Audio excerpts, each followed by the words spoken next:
Hey up everyone, what's going on? Welcome back to Tenerife, where the situation is as follows. 3 games remain of the season. Oh yes, it's a bumper episode. And 3 teams are fighting for 2 Champions League spots. Here we go.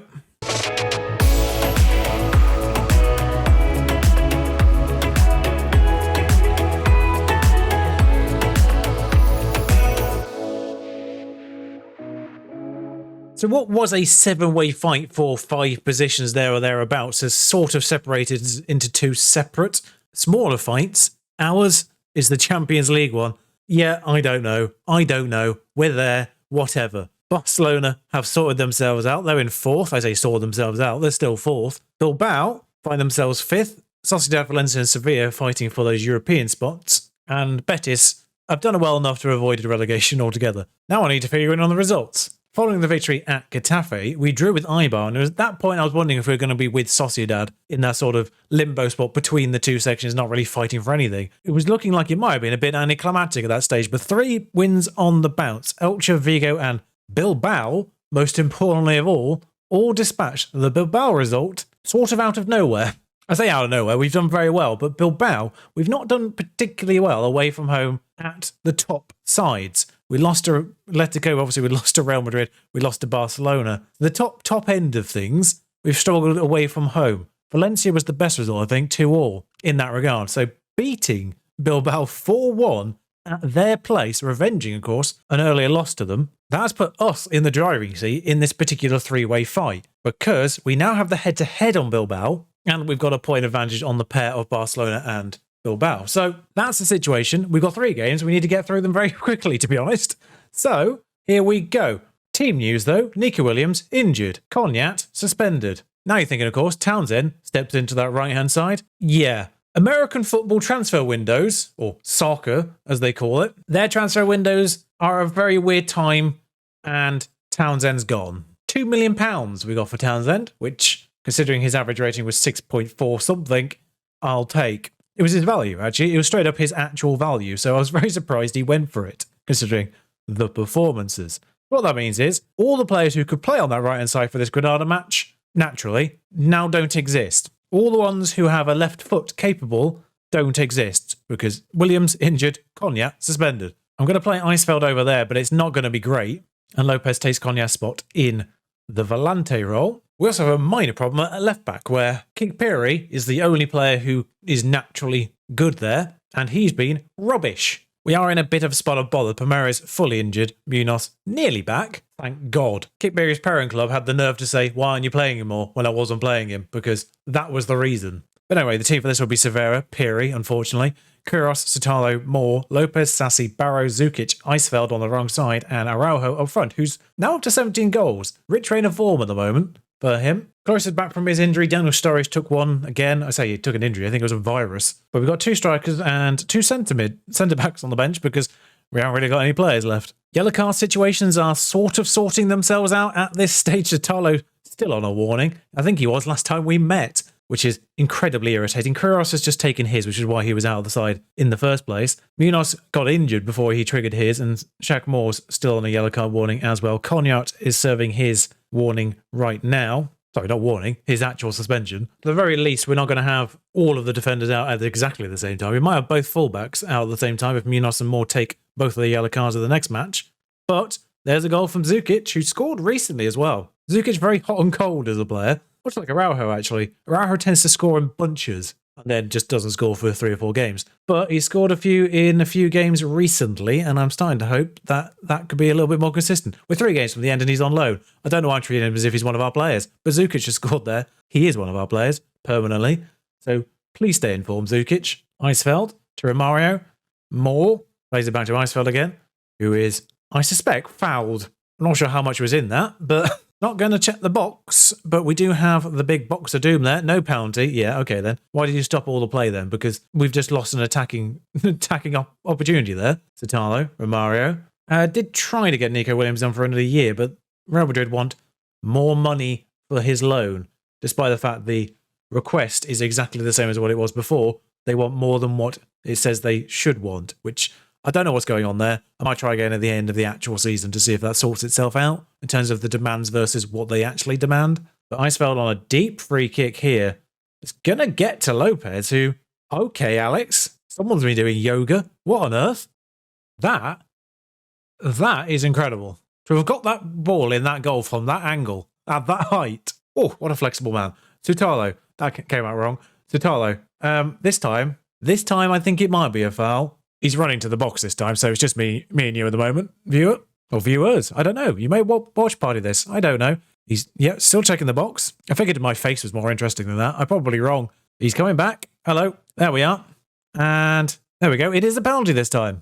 It said this is surprising, apparently. Guajo steps up and buries it again. He's had a few penalties. He had a penalty as part of his hat-trick recently in that 4-1 against... Actually, I don't know if that actually was part of a hat-trick against Bilbao, but he did have... I think he may have actually had back-to-back penalties now I think about it, because he scored all 3, I think it was, against Vigo. And I think he only got 2 against Bilbao, and one of those was a penalty. But we've scored again, and it's 4-0, 26 minutes in. Eisfeld, the provider. Sutalo, the scorer. Now, see, anyone who has seen my York save of the very long past will know that was a very, very York corner. And that's why I got loaded, is the exact same corner set pieces as the York save way back when. That would have been sensational if that had gone in. Romario Barrow, so close. That's the Sutalo goal there from the corner. Prima Zata situation there. Well, Granada likely to go down, and we're seeing why. Eisfeld has 3 assists, playing as an inside forward on the wrong side. Admittedly, at least one is a set piece. Well, they've got one back. I mean, nice of you to join the party. Vitor Pereira is absolutely berating his players as they score, apparently. Unfortunate timing for Pereira there, but there's still 4-1 down, no matter what happens here. And another clean sheet goes missing. I'm so glad we're capable of scoring goals. Severa to Sutalo. Lastly, we're still way down on the predictions list, by the way, on the season preview. We're still 3 digits to 1 at the very least, I imagine. I've not checked in a little while, but it was 900 to 1 last time I looked. But we've varied from between, that's a red card, we've varied from between about few hundred, 300 to 1 to 1,000 to 1 at various stages as the other Luis Suarez gets sent off. Not the bitey one. Oh look, keep Piri on a 6.5. What a shocker. Anything I can do is swap more over because he is capable over there. But it's 4-1, I'm not going to bother inverting him. And at this stage, Univar and Caloris might as well have a few minutes. I feel a little bit sorry for Caloris. Brought him in, didn't start very well, and then he got injured for 4 weeks. And now he's only just coming back to fitness as the season's ending. Well, we didn't bother with the second half as a team, so okay. But 4-1, 3 points. We played ahead of everyone else, which is a bit awkward, and that did actually confirm relegation for Granada. Those situations normally provide more of a fight from the opposition. Granada are a few decent-ish players. Might be well worth looking into their team. Of course, they're in the Europa League at the moment versus Manchester United, so clearly capable. So a few of the games have been played. Today's the more important day as Bilbao play Barcelona. I'm not sure when they do their game. Of course, I should just say, I did say today would be a 3-game bumper episode in the opener. If there's nothing to play for in the last game, I'll just skip straight to the end of season stuff. But this Villareal game does have something riding on it regardless. Villareal, of course, is where Quence is on loan from, so always love it when you loan a player and you end up above them. And Villareal do us a favour, in fact, by beating Bilbao. Valencia beating Sociedad has also made that particular fight interesting between 6th, 7th and 8th. So essentially, all we need is 2 points from the remaining 2 games and we get Champions League football, because Bilbao can only get 6 points and we've got the head-to-head on them, and then head-to-head's more important than the goal difference, which we have anyway. So 2 points for the next 2 games, Champions League, which is absolutely absurd. Oh, we're up to 15th in the prediction, 450 to 1. 450 to 1. To put that into perspective, that's over 10 times the odds of Valencia, who are predicted 8th. At this point in time, I hope you know I'm not stupid enough to do anything dodgy here, because even I'm wondering, this season is so bafflingly above expectations, I'm not sure I could even have fixed it this well. Barcelona win to keep 3rd and 4th interesting.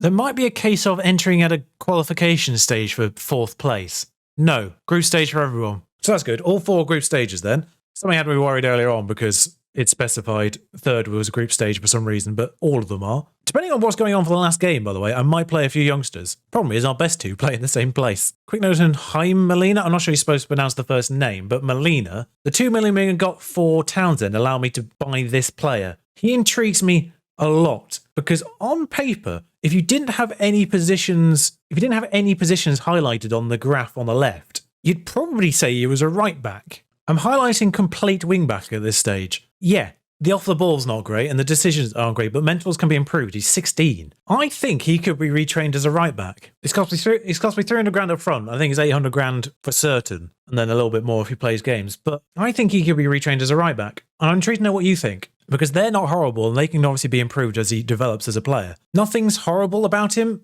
12s and 11s in some of the key bits. 12 in determination to start with is a lovely start point as well. But the actual defensive things of sort of marking, heading, they're not terrible either. He's 5'9", so I'm not expecting him to head the ball. But marking's not terrible. They can all be improved if I train him as a right back. I think he could be good. And in a way, I'm very thankful for Townsend for going at that point because it allowed me to spend that transfer money now before they give me a new budget anyway. I say now, I spent 300 grand of it. So thank you, Andros, for your service, but that allowed me to buy Molina. Enjoy LA. I should just say there's a whole raft of under 18 players joining on end of contract deals or from free agent situations, from youngster situations like the under 19s leagues, as I've highlighted before. There's a whole bunch of them. I'm not expecting much from the vast majority of them. There's a few exciting ones, but none of them are good to start with at 16, like Molina is.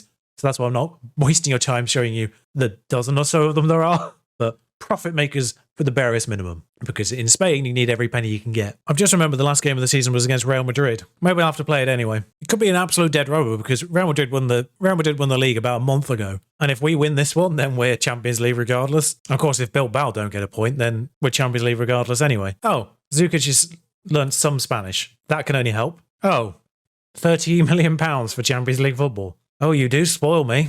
£250,000 a week. We're currently spending 218, so I'm so glad for your generosity. Our transfer budget is still less than our overall balance, and considering we probably get another 20 million at the end of the year, what are they doing with the budget? Hang on, why did that happen? Did people play? Oh, Atletico Madrid played Bilbao. So I'll tell you what I'll do. I'll zoom through this game, and then I'll play Real Madrid in full. I think that's the fair way of doing it. Sorry to any Villareal fans, but you are 15th. Well, as it happened, Villareal versus Tenerife was the dullest match of the season anyway. 0.8 XG for the pair of us, 3 shots on target each, and I saw about 2 highlights. Not really sure why Villareal are doing so badly. Their team's quite good. Might be well worth looking into any release clauses for them. But curiously, Barcelona held by Vigo 1-1, so there is still positions to play for, even if they don't really mean much in the grand scheme of things. But finishing ahead of Barcelona in Season 1 of La Liga? What? I love the fact this report's come back on the day we play Real Madrid, as 4-star, apparently, Charlie Taylor is an option for the Champions League next year. No wonder he's extremely interested. Of course, his value is more than the entire transfer budget I have, but never mind. So Nico Williams is back fit, but ineligible because he's on loan from Real Madrid. So that means the lineup is Severa, Munoz, Queiroz, Sutalo, Moore, Lopez, Sassi, Barrow, Zukic, Cognac in the inside forward role because he is both-footed. Coloris up front because Araujo took an injury. What a way to end your season. Coloris, though, is going to start. 2 stars. That's great. Munoz is only good for 45 minutes, but I just can't watch Kick Perry register another 6.5 or I will go insane. It's last day of the season, Munoz. 45 minutes, 90 minutes. What makes the difference? You got another 3 months off after this. How have we got 69 points? Nice. How have we got 69 points? We were 1,000 to 1 at the start of this season. Predicted dead last, and we've got 69 points before we play Real Madrid here. So 69 points, let's be real. Real Madrid have changed both their fullbacks, I'm pretty certain, because I think that was Nelson Semedo on the right back. And I know they've got Dina at left back, because he scored in the last game for them. But Hazard chases after this ball, and Cognac is the one to expertly thief it off him, but it's got back to Hazard. Oh, Mendy's playing left back today. Alex Lopez is injured already. That's good news. Cognac, Valverde, Casemiro. I mean, look at these names. Luis Alberto they've acquired, seemingly as well, because they didn't have enough creative talent to begin with. Jovic is in the middle. It's got to Hazard, and please respect the equipment. Oh, it's your goal. It's your goal. Do what you like with it. It's last day of the season. They've got enough time to get a new goal in. Why are their nets pink? That's weird. It's the Semedo, though. It's a great ball in. Jovic, I'm not fully certain if he intended to head that on or if he just messed it up, but Hazard hit that with such force it hit 3 different sides of the net. He's been played on as well, which is unfortunate. Oh, if you expected us to get anything out of this game, change that expectation right now. We've done insanely well, but Real Madrid have 90-something points. They've lost 1 game all year. They won the league in March, pretty soon, maybe early April. Like, they've run away with this title. Yeah, that's a penalty. Pretty certain. And Shakmar misses the next game because he's going to get booked here. Or at the very least, I would book him. Easiest penalty you've ever had to decide there. Moore didn't get booked, so he doesn't miss the next game as things stand, which I think might roll over. I don't know. Oh my god, Sergio Ramos has missed a penalty. Severa is a god. Excellent goal line technology replay, which I didn't know I had on. I thought I turned them off because they're always nonsense. I'm curious to know what the Real Madrid bench is like in comparison to ours, which up until a month ago had Andros Townsend on it, and quite currently has Daniel Sturridge on it, as Jovic gets a slightly lucky goal, I think. There's a bit of pinball involved there, and Queiroz is dead. So they've murdered one of my players in the build-up to this, although Rodrigo's injured as well. For a dead rubber, we're injuring a lot of people today on both sides. What happens to Kyrgios? I think he's injured himself. He's injured himself lunging for the ball, I think. Watch Kyrgios here. He's the one that makes the tackle. He gets up again and then just sits back down. Well, we've got 8 minutes till half time. 2 injured players. Zukic on a 6.2. Koulouris on a 6.3. I'm slightly regretting the Koulouris signing. There is a Greek striker coming in, another Greek striker. One of the end of contract youngsters, who I think might be the best of the bunch. So having someone who speaks Greek is probably quite nice. Can I encourage it 2-0 down? Will that make things weird? No, that's fine. Alberto. Casemiro, over. There's another highlight. Just squeeze another one in. Why not? 3 minutes of added time in the first half. Cognac is booked. That has not got past Sergio Ramos because of course it hasn't. Casemiro. Cognac and Zukic are both booked. Both attacking midfielders are booked. How's that happened? Of all the people on the pitch. I mean, insane defensive work there. It's 3 or 4 blocks. Prevents another goal. My front line might as well be non-existent today. Not that I was expecting them to score, but a decent halftime team talk. I forgot to make subs, so I'll do them on 50 minutes so I don't look weird. What were the injuries? Lower leg. Both lower leg. Both hampered. Oh no, I didn't put the centre back on the bench. Kyrgios is staying on because Kikpiri's not coming on this pitch. Alberto on a free kick is a sentence you never want to hear. That's cheeky. What? I mean, I love it, but what? It's got down as Hazard's goal, so he must have touched it before it slid in there. But Varane, what Varane does here was worthy of the goal itself. I think Varane's shot pass was missing, so Hazard was necessary to turn that in. As Zukic has got... That's awkward. So 3-0 down, I'm bringing on the youngster. Reiko Iglesias gets half an hour, which is 25 minutes more than I was intending to give him. But Zukic was on a 5.8 before I took him off there. 5.8, which I didn't know was possible without giving away an own goal / penalty. How many bookings have we had? 6? Can we stop booking people? Can we stop fouling people? Cognac now, 5.9, he's off. Koulouris has to stay on with a 6.0 because I haven't got any more subs. And if we just stop them scoring a 4th, I'll take this as a victory. Ramos is booked. Shocker. Varane, I'm surprised we actually got up near him for him to foul us. Probably did it from a corner. Varane to Alberto. I mean, if Reiko Iglesias is involved in anything positive for us, that would be sensational. I mean, okay, we got away with that. And then we just lumped it up into open space for no reason whatsoever. It's not the way we've been told to play. That's not the way I've told you to play, lads. We're not Route 1 football. Even against Real Madrid, we're not Route 1 football. So stop doing that, Mendy. There's another chance to get a 4th here as Eisfeld's getting sent off, I'm pretty certain. How is he getting sent off? I brought him on 10 minutes ago. Why are we getting booked so much is what I want to know. Yeah, subbed on. Oh, yeah, brought him on in the 50th minute. So he's had 40 minutes to get 2 cards. Well, the nonsense game, I suppose we could call it. Because I don't really feel like we've had a nonsense game. You gave it your best, I said there. No, we didn't. 101 points for Real Madrid. Barcelona having the head-to-head means the fact they just drew then is a bit awkward because they do go ahead of us regardless, as we both end up with 69 points. Very nice from the pair of us. Last time I checked, Tenerife B were on the verge of being promoted. They're in the playoff situation. The Tenerife B could be on their way to the 2nd division, which of course is where we started. Just 1 year ago, or 2 years ago, I suppose. So the new arrivals will ignore Townsend, who's inevitably going to be the bottom of this when it finally ticks over the page. I'll be honest, I scroll down there. Townsend's not on there. I think the fact he's left again means he doesn't even feature in this. But Araujo, best one, Quensa, same, Kyrgios. Oh, a lot of 7.03s, which is interesting. Nico Williams ends up with a 7. Severa ends with a 6.98, which for a 2nd division goalkeeper isn't bad, although he's now regarded as a decent first. Satala Bacalone did well. Calderon did actually 6.98 for very few appearances for Calderon. Not terrible. Cognac, Eisfeld, Sassy, all consistently good, of course. I mean, for the season we had, I'd be very surprised with low ratings for them lot. Zukic sorted himself out to a 6.75 on average. Like I said, very hong-cold player. A+ for the ball confidence. It's a C+ for the tactics, despite the fact that they have no negative things to say about it, which I don't understand. Rocky star course, Atletico Madrid, Barcelona, Sevilla in that lot. 3 losses in the first 4 games led to 69 points and 4th overall. 96% average attendance. Yep, that happened. Forgot about that. Biggest win was 4-0 over Vigo away from home, and the match to remember is for some reason 3-1 away at Espanyol. Surely it should be Bilbao, who were higher up, and 4-1. Nothing new there, but there's more sponsorship, tons more broadcast revenue, more corporate, more match day. Suarez was the highest shirt, apparently. Sturridge, Zukic, Eisfeld. I feel slightly sorry for the Sturridge ones because he's going, definitely, and barely played this year. Zukic, Eisfeld, and Kyrgios, the top shirts. And they think the best lineup is as follows. Severa, Munoz, Sutalo, Kyrgios, Moore, Cognac, Sassy, Barrow, Zukic, Williams. Yeah, that's it. That's right. Sutalo and Kyrgios the other way around, of course. But yeah, that's correct. For the first time in history, The generated best 11 is actually the one I would have done myself. Player of the season, fans player of the season is Satalo. Young player of the season is Satalo. He wasn't even the highest rated player, which was interesting. Pyros, like players like Williams had a higher rating than Satalo. So that is very interesting. Other defenders had higher ratings. Rauho had 18 goals at the end, which isn't a horrible return, and I dread to think what we would have done if we'd had a first-class goal scorer. Cognac, 7 assists. That seems surprisingly low for the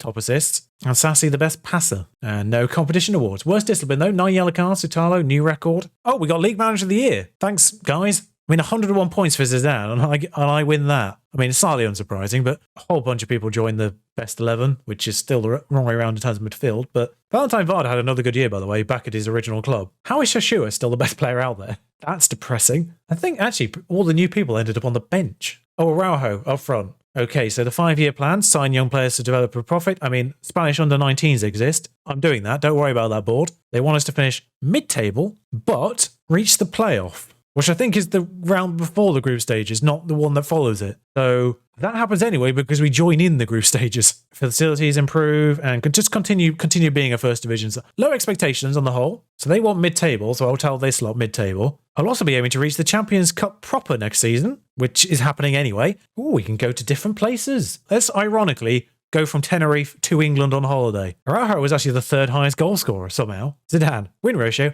84%. Second. I feel sorry for Zinedine Zidane. And that is a sentence I never expected to say in my lifetime. Conceptions, please. Please sell the club. Please sell, because whilst you have improved the facilities, you don't really agree to anything else. Well, that seems to be that. Stats-wise, I'm not going to go in depth this year because the end of season stuff covered all the main points. So thank you for watching this ridiculous year of football. I'll be back again with the same formation because it seems to work next year in the Champions League. Let's see how this formation works against other countries' clubs and whether or not Lightning can strike twice in the La Liga. Fourth in the first year. I thought Europa League with Sheffield United was good. If you've liked this journey, don't forget to comment, don't forget to subscribe, and don't forget to like the video. Everything helps in that regard. So until next year, thank you for watching.